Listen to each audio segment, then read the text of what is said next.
ఖమ్మం నగరంలో United joint action committee ఆధ్వర్యంలో కుల మతాలకు అతీతంగా పార్టీలకు అతీతంగా భారతదేశ సెక్యులర్ భావాలతో ఎవరైతే ఉన్నారో ప్రపంచంలో భారతదేశానికి ఒక ఐడెంటిటీ ఉంది.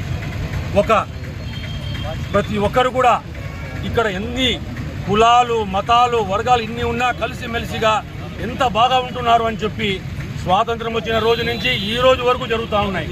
గతంలో కేంద్రంలో ఏ ప్రభుత్వాలు వచ్చినా ఆంధ్రప్రదేశ్లో ఏ ప్రభుత్వం వచ్చినా కూడా సెక్యులర్ భావాలతో పోతున్నాయి, సెక్యులర్ భావాలతో వెళ్ళాయి.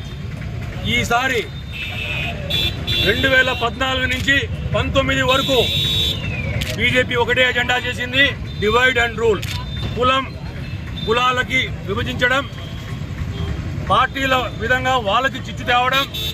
ఆ రోజు కూడా 14 నుంచి 19 వరకు కూడా చంద్రబాబు నాయుడు గారు ఆ రోజు బీజేపీకి సపోర్ట్ చేశారు. గతంలో మనము మనకన్నా ఎవరైతే 2004 తర్వాత పుట్టిన యువత ఉన్నారో వారికి కూడా తెలిసే అవసరం ఎంతైనా ఉంది. గతంలో 96 నుంచి 2004 వరకు చంద్రబాబు నాయుడు గారు బీజేపీతో కలిసి ఉన్నారు. బీజేపీతో కలిసి ఉన్న తర్వాత 2004లో నేను చారిత్రాత్మక తప్పిదం చేశా, నా జీవితంలో అతిపెద్ద తప్పు బీజేపీ ఒక మతతత్వ పార్టీ అని చెప్పడం జరిగింది. చంద్రబాబు నాయుడు గారు మీరు 2014లో మరీ బీజేపీతో కలిశారు, నేను మారిపోయినా అని చెప్పి 19లో మరీ బీజేపీకి వదిలి మీరు ఇండిపెండెంట్గా మీరు టీడీపీ కంటెస్ట్ చేయడం జరిగింది.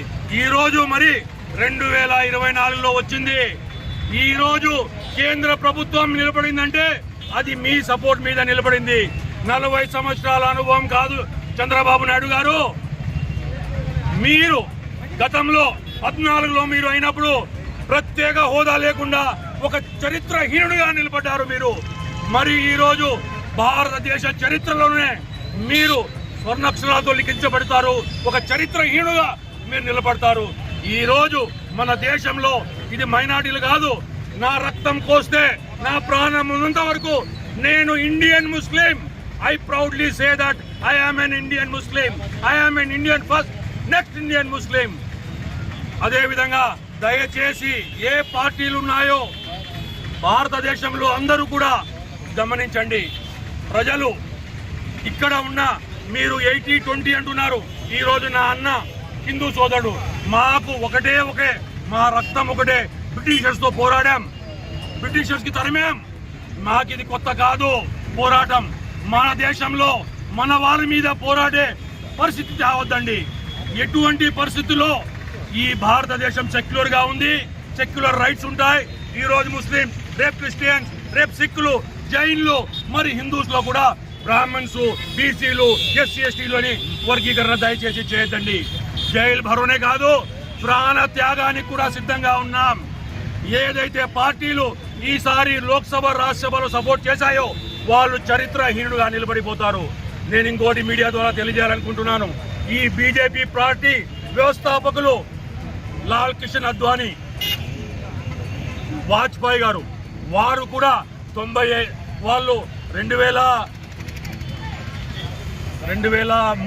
గతంలో ఎప్పుడైతే బిల్లు 2 సార్లు వచ్చింది పార్లమెంట్లో, 2 సార్లు కూడా బీజేపీ పార్టీ అన్కండిషనల్ గా దీనికి సపోర్ట్ చేసి యునానిమస్ గా పాస్ చేయడం జరిగింది. అటువంటి బిల్లుకి ఈరోజు ఒక చిన్న పిల్లోడు, common sense, presence of mind ఉన్నవాడు కూడా, అయ్యా నేను హిందూ సోదరుని అనుకుందాం, ఈయన ముస్లిం, ఈయన హిందూ, ఈయన ముస్లిం అనుకుందాం. నాకు హిందూ సోదరుడికి నా కమిటీల్లో వేరే కులాల వాళ్ళు ఉండకూడదు, ముస్లిం దాంట్లో వేరే వాళ్ళు పెట్టడం అంటే ఇది ఎక్కడికి తీసుకెళ్తున్నారు? మీరు కావాలని చిచ్చులు పెడుతున్నారు.